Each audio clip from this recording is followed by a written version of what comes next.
continue to hike towards rates. So you mentioned interest rates.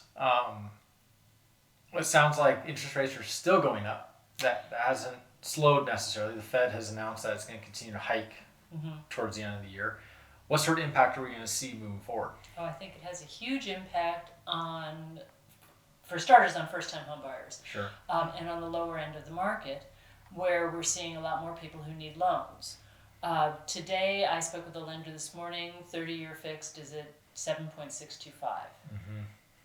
The rumor is that's going to go up 0.75 point sometime in the next couple of weeks. Yeah. Which is a huge hike, and I think people will pause and then get used to it, just as they have been all along, and start to factor it in. And I think that the higher end properties, maybe in the 5 to 9 range, are going to see a slowdown, at least among people who need loans.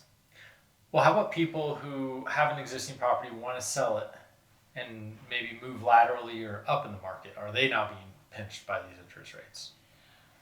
Yes and no. I think if they have, it depends on how much cash they're going to be able to put down.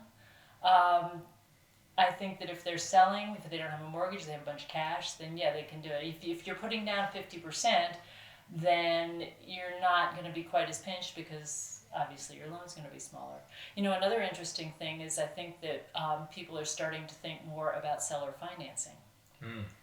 That would make sense. Yeah, and not everyone can afford to do that. A lot of people need to get the cash out of the property in order to buy whatever they're going to buy next.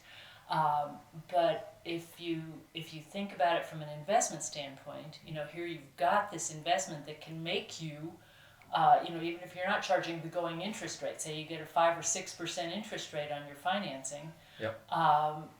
That's a huge improvement over what a bank can give you, what the stock market can give you.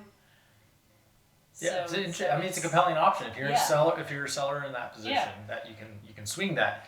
Yeah, you could technically outperform the market right now. Yeah, so exactly. It's an interesting option that some people should consider if they have it. I think it's a tough one. It's a tough nut to swallow, and there's the uncertainty of well, what if they default and what do I do?